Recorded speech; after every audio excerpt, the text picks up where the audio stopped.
Hello বন্ধুরা, সবাইকে স্বাগত নতুন আরেকটি ব্লগে। এই দেখো আজকে গুঁড়া মাছ দিয়ে স্টার্ট করলাম এবং এখানে আছে হাড় ছাড়া মাংসের তরকারি। তো সেটা কি তোমরা অবশ্যই আমাকে বলবে, হাড় ছাড়া মাংস তোমরা চিনো কিনা।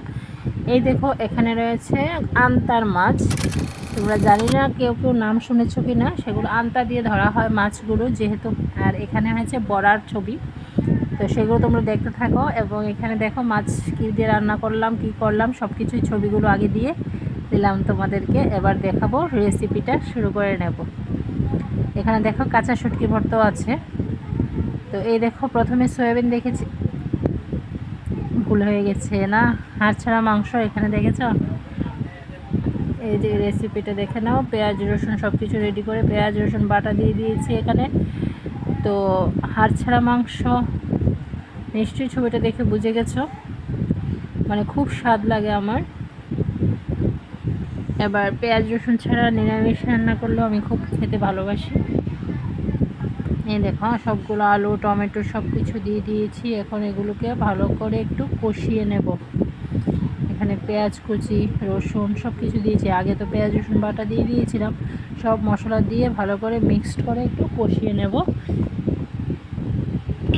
এবং কষানো হয়ে গেলে তারপর আমি সয়াবিনগুলো দিয়ে দেব। মানে হাড় ছাড়া মাংস আমাদের গরিবের, মানে অনেকেই বলে এটা গরিবের মাংস নাকি, কিন্তু না, আসলেই গরিবের কিনা আমি জানি না, তবে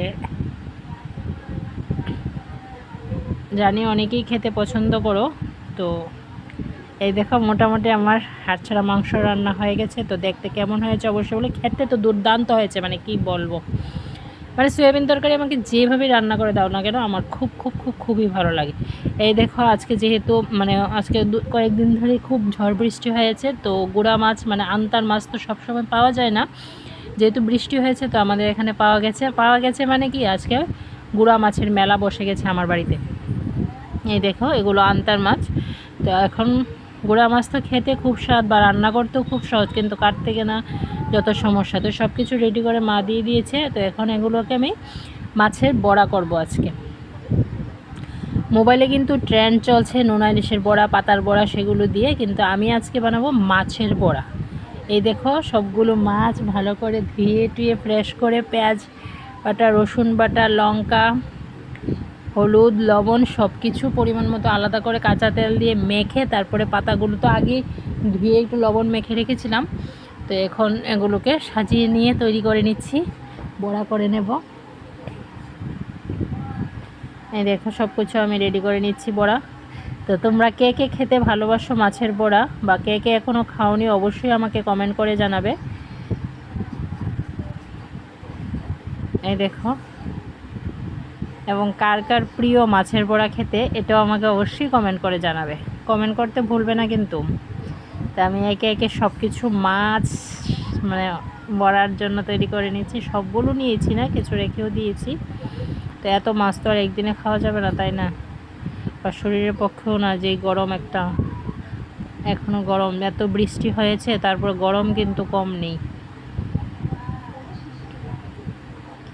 এই দেখো মাছগুলো আমি সব কিছু এখন পাতার মধ্যে রেখে দিচ্ছি, রেখে তৈরি করে নিচ্ছি। পাতাগুলো খুলে যাচ্ছে, তারপর আবার বারবার চেষ্টা করছি। সেই মায়েদের মতন তো আর হবে না, না মায়েদের হাতে তো তুলনা হয় না, তাদের মতন তো আর আমরা এত ভালো করে বলতে পারিও না। মারা যেইভাবে রান্না করে খাওয়ায় সেইভাবে কি আর আমরা পারি? মায়েদের হাতের রান্নার তুলনাই হয় না। তারা একটা পাতার বড়াও বানালে খুব সুন্দর হয়ে যায়, কোনো কিছু হয় না। আর আমরা যখন বানাই না সেগুলো যেমন খুলে যায়, কড়াইয়ে দিলে দেখতে পাবে অবশ্যই যেমন খুলে গিয়েছে বা কী হয়েছে বা ছোট ছোট হয়েছে, কিন্তু তারা এক সাইজের কি সুন্দর করে বানিয়ে নেয়।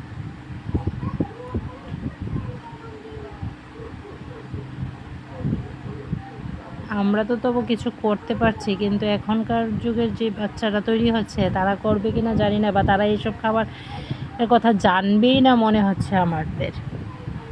ভবিষ্যতে তারা এগুলোর কথা বলতেই পারবে না। আমরা তো তবু ছোটোবেলায় খেয়েছি, তাই এখন এগুলো আমরা করছি, বা এখন আমাদের জেনারেশনরা দেখছে, কিন্তু তারা পরবর্তী জেনারেশনে দেখাবে কি না সেটাই ভগবান জানে।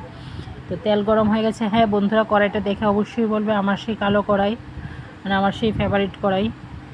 কী করব বলো, এত এত ব্যস্ত থাকি, সময়ই পাই না যে মাজার। আর কালো কড়াইয়ের রান্না খুব স্বাদ হয়, খুব স্বাদ, এটা বলতে হবে না।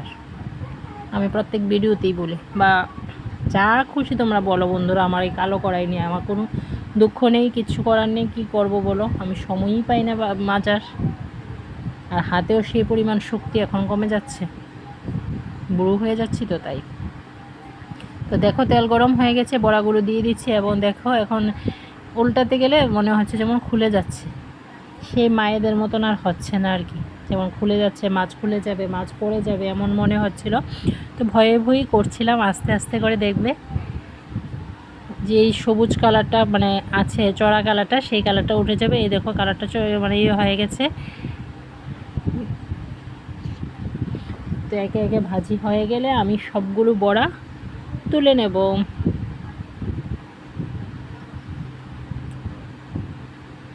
এই দেখো, এই দেখো খুলে যাচ্ছে যেমন, এই তো খুলেও গেল। উফ, কি কষ্ট, তাই না? ওকে বন্ধুরা, বাই বাই, ভালো থেকো সবাই, সুস্থ থেকো।